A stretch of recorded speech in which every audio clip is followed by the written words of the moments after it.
Ananya manarikanya laskana panika pupu. Itanya mutkana panika uskana maskana. Mutka matraya kutya matra. কি বলছো? তুমি বুঝবা না, বুঝছি, চলো। কি বললো? এই তোরা না বলছি তোর ম্যাডামের সাথে বাংলা ভাষায় কথা বলবি, তোর ম্যাডাম কি এসব ভাষা বুঝে? Matraya putrana. ও আবার বলছো? কি বলতেছো? এই জিজ্ঞাসা করো। কি ভাষা এগুলো? ম্যাডাম এটা আমাদের দারোয়ানদের ভাষা। দারোয়ানদের আবার ভাষা আছে? জি স্যার, আপনি যদি একটু অনুমতি দেন তাহলে ম্যাডামকে একটু বুঝিয়ে বলি। বল, আমি তো জানি।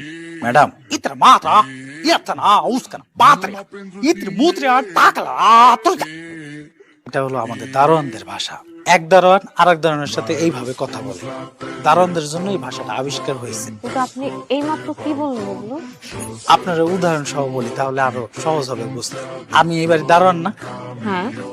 পাশেও তো বাড়ি আছে, এই বাড়িতেও তো দারোয়ান আছে, আছে না? হুম। মনে করেন যে এই যে পাশের বাড়ি হ্যাঁ? একটা চোর ঢুকছে চুরি করতে লাগে। ওই সময় দারোয়ানের চোখে পড়ছে।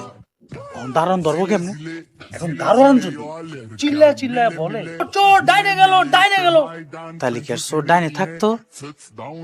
থাকবো না, বাম দিয়ে ফলাই যাবো, নাহলে উল্টা দিকে দৌড় দিব। চোর তো আর ধরতে পারবো না দারোয়ান। তখন কি হবে?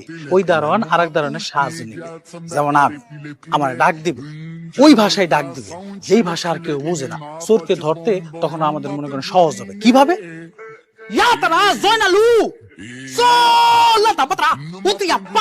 মানে হইল যে চোরকে ধর, তখন তো চোর এই ভাষা বুঝবে না, ডাইনও যেতে পারবো না, বানও যেতে পারবো না, উল্টা দিব দৌড় দিতে পারবো না। চোর তো এই ভাষা মানে এই দারোয়ান সমিতির ভাষা। এটা সভাপতি আমি জয়নল। অদ্ভুত তো। অদ্ভুত, আমার সাথে আমিও একমত, অদ্ভুত। আচ্ছা ঠিক আছে, চলো।